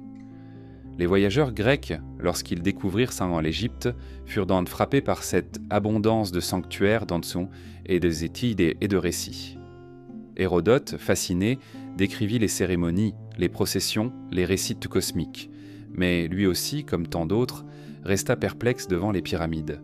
Car malgré tout ce que disaient les queues, malgré leur grandeur, les temples n'ont jamais atteint la même immortalité que les pyramides. Aujourd'hui, les colonnes brisées se dressent encore, mais elles ne rivalisent donc pas avec la masse intacte de Gizeh. Le temps a choisi son camp. Quant à Paèze, il a laissé les temples s'éroder, mais il a gardé les pyramides comme témoins. Ce choix renforce l'idée que les temples étaient secondaires, des tentatives humaines vouées à l'usure, tandis que les pyramides appartiennent à une autre échelle, une autre durée. Ainsi, dans un monde où les pyramides ne seront pas égyptiennes, les temples deviennent l'épreuve d'une lutte désespérée, celle de donner une voix à des monuments qui ne répondent pas. Ils sont l'écho qui n'en est pas un, l'effort de remplir un silence qui demeure, et ce silence, encore aujourd'hui, continue de nous envelopper. Le désert ne garde pas tout. Il choisit ce qu'il conserve et ce qu'il efface. Sous ces couches de sable, il protège parfois des temples, des statues, des momies intactes, mais il engloutit aussi des villages entiers, des archives fragiles, des traces quotidiennes. Si les pyramides n'étaient pas égyptiennes, alors elles se dressent comme l'ultime vestige d'un monde dont la mémoire aurait été délibérément effacée. Face à ce vide, les Égyptiens n'auraient eu d'autre choix que d'inventer une mémoire nouvelle, de créer des récits qui comblent l'absence, de tisser des histoires pour remplacer ce qui avait disparu. La mémoire effacée se devine dans les interstices, là où il devrait y avoir des récits de construction. On ne trouve que des inscriptions postérieures. Là où l'on s'attendrait à des chroniques détaillant les étapes d'un chantier colossal, on ne lit que des hymnes funéraires. Ce silence documentaire contraste avec l'abondance des textes égyptiens sur d'autres sujets. Les récoltes, les batailles, les dynasties, les rites. Pourquoi tant de précision ailleurs et si peu ici ? Peut-être parce que la mémoire d'origine n'appartenait pas aux Égyptiens. Peut-être parce qu'ils durent inventer une autre histoire pour justifier l'existence des pyramides. La mémoire inventée est l'un des traits les plus constants des civilisations. Quand les faits disparaissent, l'imaginaire prend le relais. Les mythes naissent souvent pour remplir les vides, pour expliquer l'inexplicable, pour transformer l'absence en récit. Dans ce cas, les pharaons ont fait des pyramides les tombeaux de leurs ancêtres, les portes vers l'au-delà, les maisons éternelles des rois. Ils auraient inscrit leur légitimité dans la pierre, même si cette pierre ne leur appartenait pas. Leur mémoire inventée devint vérité à force d'être répétée, transmise, sacralisée. Mais cette vérité était fragile, car elle repose non sur des preuves, mais sur des récits. Et les récits peuvent vaciller, se fissurer, s'effondrer. Aujourd'hui encore, malgré les siècles d'interprétation, les pyramides gardent leur part d'opacité. Elles refusent de confirmer totalement les récits égyptiens. Elles se dressent comme des témoins silencieux, rappelant que la mémoire officielle n'est peut-être qu'une invention. Il est frappant de constater que ce mécanisme de mémoire inventé se retrouve dans d'autres cultures. Les Grecs ont attribué les murailles cyclopéennes à des géants mythiques. Les Romains ont assimilé les dieux grecs à leur propre divinité. Les Espagnols, au Mexique, ont construit des églises sur des pyramides aztèques, transformant les temples en sanctuaires chrétiens. Chaque civilisation, lorsqu'elle se heurte à des vestiges qui ne lui appartiennent pas, invente une mémoire pour les intégrer. L'Égypte, dans ce scénario, n'aurait pas échappé à ce processus universel. La mémoire effacée, elle, demeure comme une blessure invisible. Elle nous rappelle qu'il a pu exister une humanité antérieure, dont nous avons perdu jusqu'au nom. Ces langues se sont éteintes, ces cités ont été détruites, ces récits se sont dissous, mais ces monuments indestructibles ont traversé le temps. Les pyramides deviennent alors les témoins d'une mémoire absente, des cicatrices qui ont figé dans le désert. Leur mutisme n'est pas seulement un défi archéologique, il est la preuve qu'une partie de notre passé nous échappe irrémédiablement. Peut-être que les Égyptiens eux-mêmes ressentaient cette blessure. Peut-être qu'en inventant leur mémoire, ils pressentaient qu'ils marchaient sur les traces d'un monde plus ancien. Leur religion, si obsédée par la mort et la résurrection, par la continuité entre l'ici-bas et l'au-delà, pourrait être comprise comme une manière d'apprivoiser cette absence. Les pyramides, déjà présentes, leur rappelaient qu'un peuple avait disparu avant eux. Alors ils ont bâti leur cosmologie autour de la permanence, de l'immortalité, comme pour conjurer la peur de l'oubli. Ce jeu entre mémoire effacée et mémoire inventée se retrouve jusque dans nos propres interprétations modernes. Les archéologues, les historiens, les voyageurs, chacun a projeté ses propres récits sur les pyramides. Les premiers explorateurs arabes y voyaient dans des greniers construits par Joseph pour stocker le blé. Les Européens du XIXe siècle les considéraient comme des preuves de la grandeur égyptienne. Les ésotéristes modernes y lisent des messages codés venus d'étoiles lointaines. Nous aussi, nous inventons des mémoires. Nous aussi, nous habillons le silence de récits. Et peut-être, comme les pharaons, nous ne faisons que combler un vide que nous refusons d'accepter. Car la mémoire effacée dérange. Elle nous oblige à reconnaître que nous ne savons pas tout, que l'histoire est fragmentée, que le passé recèle des zones d'ombre irréductibles. Or, l'homme aime la continuité, les origines claires, les généalogies sans faille. Les pyramides, si elles ne sont pas égyptiennes, brisent cette continuité. Elles nous rappellent que nous sommes les héritiers d'un passé incomplet, où la moitié des chapitres a été arrachée. Ce constat insupportable pousse à inventer, et l'invention devient mémoire. Mais il y a dans ce mécanisme une beauté discrète. Car la mémoire inventée n'est pas seulement mensonge, elle est aussi créativité, poésie, tentative d'habiller le silence. Les récits égyptiens, même s'ils n'étaient pas historiquement exacts, ont donné aux pyramides une aura spirituelle qui les a préservées. Sans ces récits, peut-être auraient-elles été détruites, réutilisées, abandonnées. La mémoire inventée a permis aux monuments de traverser le temps. Elle leur a donné une place dans le cœur des hommes, une fonction dans le tissu religieux, une valeur dans l'imaginaire collectif. Ainsi, les pyramides existent à la croisée de deux mémoires, celle effacée d'un peuple inconnu englouti par le sable et le temps, et celle inventée des Égyptiens qui les ont intégrées à leur cosmos pour survivre à leur énigme. Entre les deux, nous nous tenons, fascinés, incapables de savoir où finit l'une et où commence l'autre, et peut-être est-ce cela leur plus grand mystère, être à la fois les témoins d'un oubli et les piliers d'une invention. Le désert n'offre pas seulement le silence, il offre l'effacement. Il avale les empreintes, il recouvre les routes, il dissout les villages. Sous ces dunes, les siècles disparaissent comme des vagues qui s'écrasent et s'évanouissent. Si les pyramides ne furent pas érigées que par les Égyptiens, alors elles se dressent comme des anomalies dans ce paysage. Des témoins immenses, au-delà entourés d'un vide total. Des monuments sans contexte, des œuvres sans archives. Autour d'elles, il n'y a pas de traces, pas de chantiers fossilisés, pas d'outils en abondance, pas de récits contemporains. Rien ne dit qui les a construites. Rien ne dit quand. Ce vide archéologique est frappant. Les grandes pyramides de Gizeh représentent un travail titanesque. Plus de 2 millions de blocs, chacun déplacé, taillé, ajusté, avec une précision qui défie l'imagination. Un tel chantier aurait mobilisé des dizaines de milliers d'hommes sur des décennies. Une organisation logistique immense aurait été nécessaire. Carrières, ateliers, camps d'ouvriers, routes de transport. Pourtant, les preuves matérielles de cette organisation sont rares, ténues, presque inexistantes. Les archéologues ont retrouvé quelques traces de villages ouvriers, quelques outils, quelques marques de carriers. Mais en comparaison avec la démesure de l'ouvrage, ces vestiges paraissent fragiles, disproportionnés, comme s'ils appartenaient à une autre histoire. Si les Égyptiens n'étaient pas les bâtisseurs, alors l'absence de traces devient logique. Les monuments auraient été hérités, non construits. Les Égyptiens auraient ensuite laissé leurs propres marques, inscriptions tardives, temples ajoutés, tombes creusées à proximité. Mais la mémoire du chantier, elle, n'existe pas. Les traces d'origine, si elles ont jamais existé, ont été effacées par le temps ou par le désert. Ou peut-être n'ont-elles jamais été là, car le savoir-faire des bâtisseurs appartenait à un monde dont les méthodes n'avaient rien de commun avec ce que nous connaissons.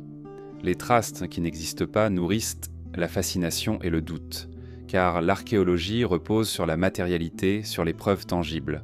Sans elles, tout devient hypothèse, fragile, incertain. Les pyramides deviennent alors le paradoxe ultime. Des œuvres massives, indestructibles, entourées d'un vide archéologique presque total, comme si l'histoire avait choisi de garder les faits, mais pas la cause. Le résultat, mais pas le processus. Ce vide rappelle d'autres mystères. À Nazca, les lignes tracées dans le désert péruvien s'étendent sur des kilomètres, mais aucun récit indigène n'explique clairement leur fonction. À Tiahuanaco, en Bolivie, des blocs de pierre gigantesques gisent sans que nous comprenions comment ils furent taillés ou déplacés. Partout, les monuments survivent, mais les contextes s'effacent. C'est comme si les civilisations passées savaient que seule la pierre traverserait les âges, et que tout le reste était voué à disparaître. Mais dans le cas des pyramides, le contraste est plus fort encore, car l'Égypte est un pays où la mémoire matérielle a souvent survécu. Papyrus, fresques, statues, objets quotidiens. Les tombeaux de la vallée des rois, pourtant bien plus fragiles, ont livré des trésors de détails. Alors pourquoi pour les pyramides ne reste-t-il presque rien ? Pourquoi ce silence particulier autour des plus grands monuments de l'Antiquité ? C'est comme si le désert avait choisi de gommer une seule histoire, celle de leur construction. Cette absence de traces alimente l'idée que les pyramides appartiennent à une autre humanité. Un peuple disparu, englouti par un cataclysme, aurait laissé derrière lui ces monuments comme seuls témoins. Le désert complice aurait effacé toutes les autres preuves, ne gardant que ce qui défiait l'usure. Ce peuple serait aujourd'hui invisible, dissous dans le sable, mais ses œuvres nous fixent encore, imposantes, indéchiffrables. Il faut imaginer les Égyptiens eux-mêmes devant cette absence. Peut-être cherchaient-ils, eux aussi, des traces. Peut-être fouillaient-ils les alentours, comme nous le faisons aujourd'hui, à la recherche d'indices. Mais ils n'en trouvaient pas plus que nous. Alors ils ont comblé ce vide par des récits. Ce fut Khéops, ce fut Képhren, ce fut Mykérinos. Ils ont attribué ces œuvres dans des récits à des noms connus, à des dynasties réelles, anciennes pour masquer l'absence de preuves. Leur mémoire inventée n'était pas seulement politique, elle était une réaction au vide archéologique. Mais les traces, quand qui n'existent pas, sont parfois plus éloquentes que celles qui subsistent. Leur absence nous oblige à voir ce que nous n'avons pas. Elle nous confronte à notre ignorance. Les pyramides nous disent que nous ne savons pas, et que peut-être nous ne saurons jamais. Ce silence devient alors une leçon d'humilité. Même au cœur de la civilisation la plus documentée de l'Antiquité, il existe un trou, un abîme, un mystère que la science ne parvient pas à combler. On peut se demander si ce vide n'est pas volontaire. Peut-être que les bâtisseurs, quels qu'ils soient, ont choisi de ne rien laisser d'autre que leurs monuments. Pas d'outils, pas d'archives, pas de récits. comme si leur œuvre devait parler seule, sans commentaire, sans explication. Une architecture absolue, autosuffisante, qui ne dépend pas des mots. Dans ce cas, l'absence de traces n'est pas une lacune, mais une intention. Les pyramides sont des messages sans explication, des phrases sans contexte, des énigmes volontairement incomplètes. Le désert, avec son silence, accentue encore cette impression. Car il ne fait pas que recouvrir, il sacralise. En effaçant les traces, il rend les pyramides plus mystérieuses encore. Elles ne sont pas seulement grandes, elles sont seules. Leur isolement les détache de toute humanité, les élève au rang de phénomènes naturels, comme des montagnes ou des astres. Elles ne semblent pas faites par des hommes, mais par des forces cosmiques. Leur solitude leur donne une dimension métaphysique. Pour nous, modernes, cette absence de traces est à la fois frustrante et fascinante. Nous cherchons des preuves, nous fouillons le sol, nous analysons les pierres, mais plus nous cherchons, plus le vide persiste. Et ce vide nous attire, car il ouvre la porte à toutes les hypothèses. Peut-être une civilisation disparue, peut-être un peuple oublié, peut-être même une intelligence venue d'ailleurs. Le manque de traces nourrit l'imaginaire, et c'est peut-être cela que les pyramides sont destinées à faire, obliger chaque génération à inventer sa propre explication. Les traces qui n'existent pas ne sont pas seulement un problème archéologique, elles sont une expérience existentielle. Elles nous rappellent que la mémoire humaine est fragile, que le temps efface presque tout, et que seuls quelques fragments survivent. Nous bâtissons des bibliothèques, des musées, des archives. Mais le désert ou un autre cataclysme peut tout effacer. Ce qui restera, peut-être, ce seront nos propres pyramides, nos propres énigmes laissées aux générations futures. Alors, en contemplant Gizeh, nous ne regardons pas seulement un mystère ancien, nous contemplons aussi notre avenir. Car un jour, nous aussi, nous serons des traces qui n'existent plus. Et peut-être que d'autres, loin dans le temps, contempleront nos ruines avec la même perplexité, la même fascination, le même vertige que nous face aux pyramides. Dans toutes les civilisations, il existe un récit premier, un socle sur lequel repose l'identité collective. Pour la Grèce, ce furent les poèmes d'Homère. Pour la Mésopotamie, les récits d'Enuma Elish et de Gilgamesh. Pour Rome, l'histoire de Romulus et Remus. L'Égypte, elle, a semblé trouver son mythe fondateur dans ses pyramides, montagnes artificielles reliant la terre au ciel, tombeaux royaux magnifiant l'ordre cosmique, symbole d'une puissance éternelle. Mais si les pyramides n'avaient pas été bâties par les Égyptiens, alors ce fondement disparaît. L'Égypte se retrouve privée de sa genèse monumentale. Elle devient une civilisation sans mythe fondateur propre, forcée d'habiller d'un récit étranger un héritage qui ne lui appartient pas. Cette absence change tout, car un mythe fondateur n'est pas seulement une histoire, c'est une justification, une légitimité, une manière de dire « nous sommes nés ici, voici notre origine, voici la preuve de notre grandeur ». Si les pyramides appartiennent à d'autres, alors l'Égypte pharaonique n'est plus la source, mais une héritière tardive. Son récit fondateur n'est plus enraciné dans sa propre action, mais dans une appropriation. Elle n'a pas bâti son socle, elle l'a trouvé déjà là, immobile et silencieux. Sans ce mythe, la mémoire égyptienne devient fragile. Les pharaons peuvent se proclamer fils du soleil, maîtres des rituels, bâtisseurs de temples, mais ils se tiennent toujours devant des monuments qui ne confirment pas leurs paroles. Le peuple, lui, vit à l'ombre de géants muets. Dans son imaginaire, les pyramides sont la preuve de la puissance des rois. Mais si ce n'est pas vrai, alors tout ce mythe repose sur une fiction soigneusement entretenue. L'Égypte devient une civilisation qui a dû inventer son origine pour masquer l'absence de fondement. On peut mesurer l'importance de ce manque en observant la religion égyptienne. Elle est obsédée par la continuité, par le maintien de l'ordre, par le refus du chaos. Peut-être que cette obsession naît précisément de ce vide fondateur. Les Égyptiens, conscients d'avoir hérité d'un mystère qu'ils ne pouvaient expliquer, ont développé une cosmologie centrée sur la permanence, la résurrection, l'éternité. Ils ont transformé leur angoisse en culte. Le Nil qui revient chaque année, le soleil qui renaît chaque matin, Osiris qui ressuscite après la mort. Autant de métaphores qui tentent de combler un trou originel, une absence que les pyramides incarnaient silencieusement. Sans mythe fondateur propre, l'Égypte se trouve dans une situation paradoxale. Elle devient l'une des civilisations les plus durables, les plus cohérentes, les plus fascinantes de l'Antiquité, mais elle repose sur une énigme qui ne lui appartient pas. Elle bâtit des temples, elle élève des obélisques, elle invente des rituels complexes, mais tout cela gravite autour d'un noyau qui reste étranger. Les pyramides, qu'elles soient interprétées comme tombeaux ou comme symboles cosmiques, ne leur donnent pas vraiment leur origine. Elles leur rappellent qu'il y eut un avant, un peuple effacé, une mémoire disparue. Ce manque transforme la pyramide en un miroir. Elle ne reflète pas seulement la puissance royale, elle reflète aussi le vide intérieur d'une civilisation qui a besoin de se raconter pour survivre. Les Égyptiens projettent sur ces masses leurs récits, leurs dieux, leurs croyances. Mais derrière cette projection, la pyramide reste indifférente. Elle ne confirme ni n'infirme. Elle demeure silencieuse, laissant les hommes inventer ce qu'ils veulent. Une Égypte sans mythe fondateur, c'est aussi une Égypte sans véritable origine politique. Car les pyramides étaient plus que des tombeaux. Elles étaient tant l'argument de la puissance pharaonique. Si elles n'appartiennent pas au roi, alors leur légitimité repose sur du sable. Leur pouvoir devient une fiction performative, maintenue par la répétition des rites, par la peur sacrée, par la mémoire inventée. Mais sous cette fiction, le vide demeure. Les pharaons, malgré leur statut colossal, se tiennent toujours à l'ombre d'un héritage qui ne leur appartient pas. Ce vide a peut-être façonné leur manière de régner.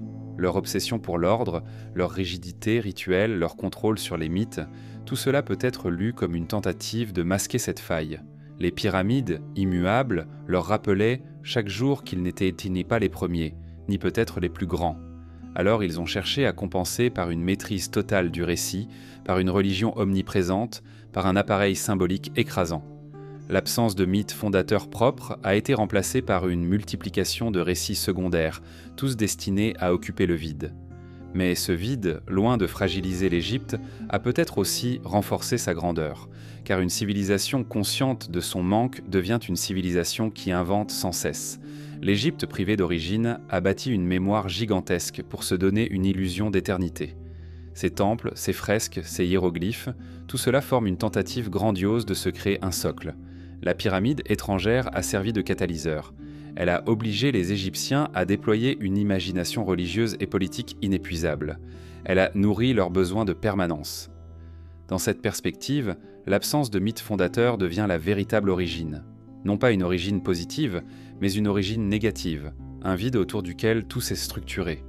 Les pyramides, muettes, furent le trou noir au centre de l'univers égyptien. Tout gravita autour d'elles, tout s'organisa pour combler leur silence. Les temples, les rituels, les légendes, les généalogies royales, autant de tentatives pour habiller un mystère qui, lui, ne se livrait jamais. Aujourd'hui encore, ce vide résonne, car notre fascination pour l'Égypte repose largement sur ces pyramides. Sans elles, peut-être que cette civilisation nous semblerait moins exceptionnelle, moins mythique. Elles sont devenues son emblème, son symbole, son visage éternel. Mais si elles ne sont pas son œuvre, alors l'image que nous avons de l'Égypte repose sur une appropriation. Nous contemplons une civilisation qui a dû inventer son mythe parce qu'elle n'en avait pas. Et dans cette invention, elle a produit l'une des cultures les plus riches et les plus durables du monde antique. L'Égypte sans mythe fondateur propre est une Égypte qui témoigne de la puissance du récit. Elle montre que l'homme peut habiller un vide de parole, que l'absence peut devenir source de créativité, que le silence peut engendrer des millénaires de prières. Les pyramides étrangères sont devenues égyptiennes par l'imaginaire, et cet imaginaire, même fragile, a suffi pour traverser les âges. Le Nil s'écoule comme une respiration lente. Depuis des millénaires, il rythme la vie de l'Égypte, inondant ses terres, fertilisant ses rives, nourrissant ses peuples. Tout dans la civilisation égyptienne semble lié à ce fleuve, ses cycles agricoles, ses mythes, ses fêtes religieuses. Mais si les pyramides n'étaient pas l'œuvre des Égyptiens, alors une fracture apparaît. Car ces tombeaux colossaux, censés être les maisons éternelles des rois, ne seraient non plus enracinés dans la mémoire du Nil. Ils deviendraient des pierres étrangères, dressées dans le désert, mais détachées de l'Ebiet-Ramen de la rivière sacrée. Ce seraient les rivières sans tombeaux, un monde où la mort royale n'a pas trouvé sa demeure dans le cours de l'eau. Dans la cosmologie égyptienne, l'eau joue un rôle central. Le Nil est sur l'image terrestre de l'océan primordial, le Noun, d'où surgit le monde. Chaque crue annuelle rejouait la création, chaque reflux rappelait que l'ordre pouvait s'effondrer. Les tombeaux des rois, qu'ils soient d'un creuset dans la roche ou bâtis en pierre, s'inscrivaient toujours dans cette logique. Relier la mort au cycle de l'eau, inscrire la continuité de la vie dans la permanence des fleuves. Les pyramides, placées à l'ouest du Nil, semblaient respecter cette symbolique. Le soleil s'y couchait, entraînant les rois vers l'au-delà. Mais si elles n'étaient pas égyptiennes, alors leur présence au bord du fleuve n'a plus de sens rituel. Elles ne seraient pas les prolongements du Nil, mais des anomalies dressées à ses côtés. Cela bouleverse la relation entre la mort et la rivière, car les pharaons bâtissaient leurs tombeaux comme des passages vers l'éternité. Sans pyramides dans leur origine, ces tombeaux deviennent autre chose. Des tentatives tardives d'imiter un modèle déjà là, des copies imparfaites cherchant à relier l'eau et la pierre. La vallée des rois, avec ses tombes creusées dans le roc, serait la véritable invention égyptienne. Elle réinscrit la mort dans la terre et la rivière, elle redonne un sens au rite funéraire. Les pyramides, elles, restèrent étrangères, indifférentes à la logique du Nil. Peut-être est-ce pour cela que les Égyptiens ont progressivement abandonné la construction des grandes pyramides. Après Gizeh, les édifices se font plus petits, plus fragiles, parfois même inachevés. Comme si les rois avaient compris que ces monuments n'étaient pas véritablement les leurs. Comme si, face à la grandeur muette des géants de pierre, ils avaient choisi de revenir à des sépultures plus modestes, plus en accord avec leur cosmologie propre. Les tombeaux creusés dans les falaises de Thèbes, décorés de fresques racontant le voyage de l'âme dans l'au-delà, semblent alors plus cohérents avec le rôle du Nil. Les rivières retrouvent de leurs tombeaux, mais les pyramides restent des anomalies. Il faut imaginer l'effet que produisait cette contradiction sur le peuple. D'un côté, les prêtres proclamaient que les pyramides étaient les demeures des rois, que leur alignement avec les étoiles garantissait la résurrection des pharaons. De l'autre, la rivière continuait de couler, indifférente, portant chaque année les limons qui nourrissaient la vie.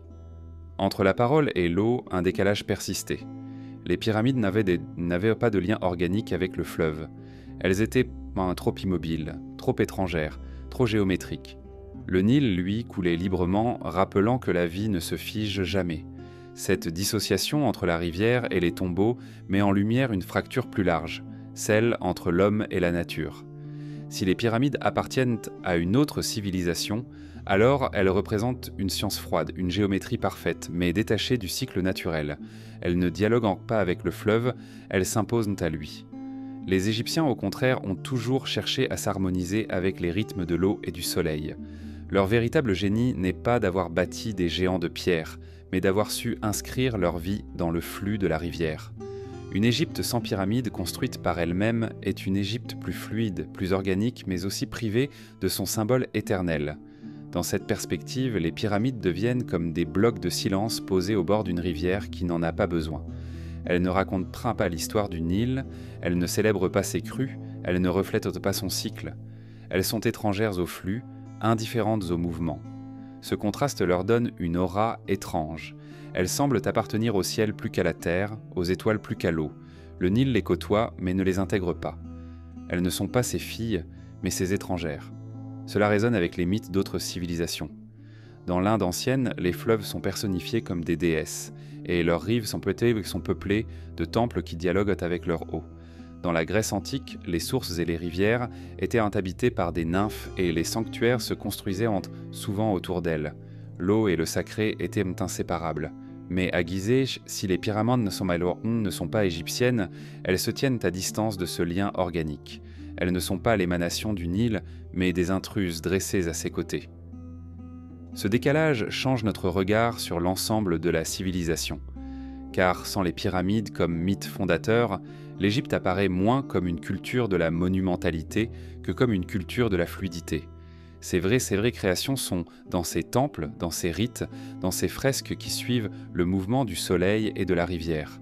Les pyramides ne sont plus l'expression de cette fluidité, mais des étrangetés figées, imposées au paysage. Elles deviennent des pierres hors du temps, au bord d'un fleuve qui n'a jamais cessé de s'écouler. Peut-être est-ce cela leur secret le plus troublant. Elles n'ont pas de tombeau, non pas parce qu'elles sont vides, mais parce qu'elles ne sont pas enracinées dans la logique du Nil. Elles ne sont pas les maisons des morts, mais des énigmes de pierre. Le fleuve passe, les générations passent, mais elles restent. Elles ne portent pas de corps, elles portent une absence. Elles sont des tombeaux sans occupants, posés au bord d'une rivière qui ne les reconnaît pas. Dans cette vision, l'Égypte se révèle autrement. Non plus comme une civilisation née de ces pyramides, mais comme une civilisation née du Nil. Son mythe fondateur n'est pas dans la pierre étrangère, mais dans l'eau familière. Le fleuve, lui, est le vrai tombeau des rois. Il engloutit les noms oubliés, il porte les limons des générations, il efface et il renouvelle. Les pyramides sont seulement des anomalies à son bord, des montagnes immobiles que le fleuve contourne sans jamais les intégrer. Ainsi, une Égypte sans pyramides construite par elle-même est une Égypte où les rivières n'ont pas trouvé leur tombeau dans la pierre. C'est une Égypte où l'eau coule sans monument, où la mémoire est fluide, où la vie et la mort s'inscrivent dans le mouvement et non dans l'immobilité. Les pyramides étrangères rappellent ce manque. Elles sont les témoins silencieux d'un monde où les fleuves n'ont pas de tombeau, mais seulement des courants qui effacent les traces encore et encore. Le désert garde ses secrets comme une mer immobile. Les pyramides d'Ursetinon dressées dans ce silence ne livrent pas leur vérité. Si elles ne furent pas construites par les Égyptiens, alors elles sont l'héritage d'un peuple oublié, et l'Égypte pharaonique n'en fut pas l'auteur, mais la dépositaire. Dans ce scénario, il ne s'agit plus de bâtisseurs disparus, mais d'héritiers inconnus, ceux qui ont recueilli des monuments déjà anciens, et qui les ont intégrés à leur propre récit. L'histoire humaine est un fait de transmission. Des peuples conquièrent, héritent, adoptent, effacent. Les Romains ont bâti leurs temples sur ceux des Grecs. Les Espagnols ont édifié leurs églises sur les pyramides aztèques. Partout, l'appropriation a servi de socle au pouvoir. Mais rarement une civilisation entière a hérité d'un patrimoine aussi monumental que celui des pyramides. Si les pharaons furent un des héritiers, alors leur génie n'a pas été de construire, mais d'adopter, d'intégrer, de transformer. Cette hypothèse soulève une question vertigineuse. Qui étaient pour les véritables bâtisseurs? Où sont-ils passés? Et surtout, pourquoi l'histoire n'a-t-elle conservé que leur œuvre et non leur nom? Peut-être que ce peuple disparut brutalement, victime d'un cataclysme, d'une famine, d'une épidémie. Peut-être fut-il absorbé par d'autres cultures, dissous au point de perdre son identité propre. Peut-être enfin que son héritage fut volontairement effacé, remplacé par les récits des nouveaux maîtres. Quoi qu'il en soit, les pyramides furent reprises par l'Égypte comme un legs silencieux, et c'est ce geste d'appropriation qui devint leur mythe. Les héritiers inconnus se reconnaissent à la manière dont ils ont habillé ces monuments de leur propre culture. Les temples funéraires, les chaussées processionnelles, les inscriptions gravées à la hâte dans certaines chambres, autant de tentatives pour se relier à des structures dont l'origine leur échappait. Les Égyptiens ont projeté leurs dieux sur ces masses, transformant des équations cosmiques en tombeaux royaux, des géométries silencieuses en récits mythiques. Mais derrière ces ajouts, la pierre originelle demeure, intacte, étrangère. Il faut imaginer l'effet de cet héritage sur la conscience égyptienne. Recevoir de tels monuments, c'est recevoir une charge immense. Comment expliquer à son peuple que les plus grands édifices du pays ne furent pas construits par ses rois? Comment régner à l'ombre de géants qui vous dépassent? Les pharaons ont choisi l'intégration. Ils ont fait des pyramides le symbole de leur pouvoir, même si ce pouvoir ne les avait pas créés. Ce fut un acte politique d'une rare intelligence, mais aussi une dissimulation. Le vrai passé resta enfoui, et seuls les héritiers demeurèrent invisibles. L'idée d'héritier inconnu transforme notre regard sur l'histoire. Elle nous oblige à penser que la continuité n'est peut-être qu'une illusion. Que ce que nous appelons une civilisation peut parfois n'être que la reprise d'un héritage plus ancien. Dans cette vision, l'Égypte n'est pas une origine, mais un relais. Elle n'est pas la première à ériger des monuments colossaux, mais la première à donner un sens durable à des monuments déjà là. Son génie fut de transformer l'énigme en tradition, de bâtir une religion autour d'un mystère qu'elle n'avait pas résolu. Les héritiers inconnus rappellent aussi que l'histoire est sélective. Elle conserve certains noms, certaines dates, et en efface d'autres.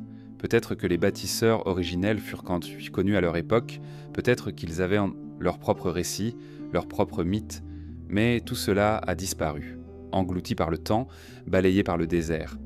Il ne reste que leur œuvre, reprise par ceux qui vinrent après.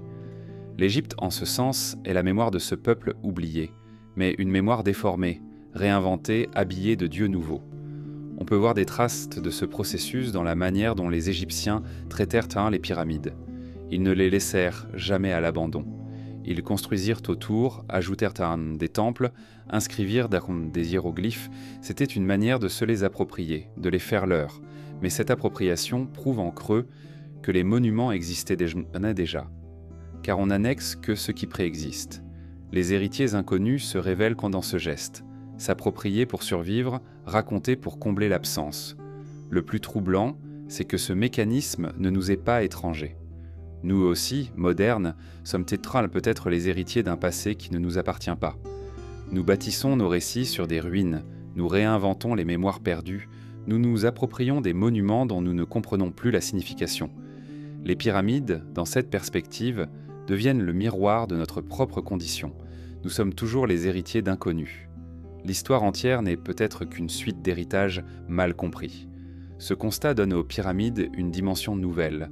Elles ne sont plus seulement les symboles d'une civilisation particulière, mais les témoins d'une continuité brisée. Elles rappellent plutôt que l'humanité entière vit à l'ombre d'ancêtres effacés, que nos savoirs reposent sur des oublis, que nos certitudes sont bâties sur des silences. Les héritiers inconnus sont partout, dans les mythes universels, dans les traditions orales, dans les architectures dont nous avons perdu la clé. L'Égypte n'est qu'un exemple éclatant de ce processus plus vaste. Ainsi, les pyramides ne sont pas seulement des tombeaux ou des énigmes. Elles sont le signe d'une transmission invisible, le relais d'un savoir qui n'a pas traversé le temps. Elles sont la preuve matérielle que nous ne savons pas tout, que nos récits sont incomplets, que nous ne sommes jamais les premiers. L'hypothèse des héritiers inconnus nous invite à regarder autrement l'histoire, non comme une ligne continue, mais comme une série de fragments repris, transformés, habillés par ceux qui restent. Et peut-être est-ce là, au fond, leur rôle véritable. Les pyramides, par leur silence, rappellent que tout héritage est très mystérieux, que nous vivons toujours sur les ruines d'un monde qui nous précède, que derrière chaque récit officiel se cache une mémoire oubliée. Les Égyptiens, héritiers inconnus, ne sont pas différents de nous. Comme eux, nous inventons des histoires pour combler les vides. Comme eux, nous habillons le silence de mythes. Et comme eux, nous ne savons pas vraiment à qui nous devons nos plus grands mystères. La nuit enveloppe le plateau de Gizeh. Les pyramides se découpent en silhouettes sombres contre un ciel saturé d'étoiles. Leurs arêtes, précises comme des lames, semblent prolonger des lignes invisibles qui traversent la voûte céleste. Si elles n'avaient pas été construites par les Égyptiens, peut-être faut-il alors imaginer qu'elles n'appartiennent pas à la terre. Peut-être sont-elles des pierres qui appartiennent au ciel, des fragments terrestres alignés sur une géométrie cosmique. Depuis longtemps, chercheurs et rêveurs ont remarqué la correspondance troublante entre la disposition des pyramides de Gizeh et la ceinture d'Orion. 3 étoiles, 3 monuments. Leur position n'est pas identique, mais l'écart est assez proche pour éveiller l'intuition d'un lien. Et si les bâtisseurs n'avaient pas cherché à reproduire seulement une figure terrestre, mais à inscrire la Terre dans le langage des astres? Dans cette vision, les pyramides ne seraient pas des tombeaux, mais des miroirs célestes. Elles auraient été dressées pour refléter un ordre qui dépasse l'humain, un ordre inscrit dans les étoiles. Les Égyptiens eux-mêmes vénéraient Orion, qu'ils associaient à Osiris, le dieu de la mort et de la résurrection. Mais si les pyramides ne sont pas leur œuvre, alors ce lien pourrait être plus ancien encore. Peut-être que leurs bâtisseurs avaient déjà perçu ce dialogue entre ciel et terre et qu'ils avaient choisi de l'inscrire dans la pierre. Dans ce cas, l'Égypte n'a pas inventé ce rapport cosmique. Elle l'a hérité, elle l'a adapté, elle l'a prolongé. Mais le geste premier venait d'ailleurs, d'une autre mémoire, d'une autre science. Les pierres qui appartiennent au ciel témoignent de cette ambition étrange, fixer dans la matière terrestre l'ordre immuable des étoiles. Le désert change, le Nil se déplace, les dynasties s'effondrent. Mais le ciel reste. Les constellations traversent les siècles, immobiles aux yeux humains. En inscrivant leurs monuments dans cette géométrie céleste, les bâtisseurs cherchaient peut-être à défier le temps, à inscrire leur message dans le seul langage que les millénaires ne peuvent effacer. Les pyramides deviennent alors des points de repère universels, compréhensibles par quiconque lève les yeux vers Orion. Mais il y a plus troublant. Certains chercheurs ont noté que l'emplacement de la Grande Pyramide correspond presque au centre géographique des masses terrestres, comme si son site avait été choisi pour sa position planétaire et non seulement locale. La précision de son orientation cardinale, le calcul subtil de ses dimensions, tout cela semble indiquer un savoir qui dépasse le simple besoin funéraire. Si elles n'étaient pas égyptiennes, les pyramides apparaissent comme des observatoires cosmiques, des nœuds où la Terre et le ciel se rejoignent. Dans cette hypothèse, elles ne sont pas seulement des monuments, elles sont des instruments. Instruments d'astronomie capables de capter les mouvements des étoiles, de mesurer les cycles célestes. Instruments de mémoire inscrivant dans la pierre des proportions liées à la Terre et au cosmos. Instruments symboliques reliant les hommes à un ordre supérieur. Mais ces instruments, nous ne savons plus les lire. Leurs fonctions sont perdues et nous ne voyons plus que leur silhouette. Les pierres qui appartiennent au ciel portent en elles une étrangeté supplémentaire. Elles semblent indifférentes aux vivants. Là où les temples égyptiens s'animent de fresques, de prières, de processions, les pyramides demeurent closes, opaques. Elles ne racontent pas une histoire, elles ne célèbrent pas une victoire. Elles ne sont pas destinées aux hommes, mais à l'univers. Leur langage n'est pas celui des récits, mais celui des constellations. Ce ne sont pas des monuments sociaux, mais des monuments cosmiques. Il faut imaginer les pharaons eux-mêmes face à cela. S'ils n'étaient pas les bâtisseurs, alors ils se tenaient en devant des structures qui les dépassaient, qui semblaient aller parler directement aux étoiles. Peut-être est-ce ce qui les poussa à les intégrer à leur culte solaire et astral. Mais dans leur silence, les pyramides rappelaient toujours que ce langage n'était pas d'eux. Ils en étaient les interprètes tardifs, non les auteurs. Ce lien céleste explique aussi peut-être pourquoi ces monuments ont fasciné toutes les époques, car leur géométrie dépasse les cultures. Elle parle une langue universelle faite d'alignements et de proportions. Un voyageur grec, un érudit arabe, un explorateur moderne, tous voient dans ces formes quelque chose de plus grand qu'eux. Leurs angles droits, leurs faces orientées, leurs arêtes pointées envers le ciel sont des signes qui ne vieillissent pas. Ils semblent dire « Nous avons voulu dialoguer avec l'univers, non avec une génération ». Si les pyramides appartiennent au ciel, alors elles ne sont pas seulement des vestiges du passé, mais des messages tournés vers l'avenir. Peut-être qu'elles furent conçues comme des repères pour d'autres civilisations, des phares destinés à être vus non seulement par les hommes, mais par quiconque viendrait contempler la Terre depuis les étoiles. Elles seraient alors des monuments non pas humains, mais planétaires, inscrits dans une logique qui dépasse notre histoire. Le désert les garde comme des étoiles tombées sur la Terre. Elles brillent autrement, non par la lumière, mais par la masse.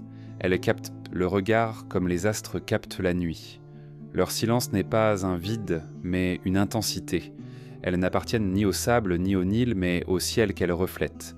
Et c'est peut-être cela leur plus grand mystère, être des pierres posées sur la terre, mais parler un langage qui appartient à l'univers.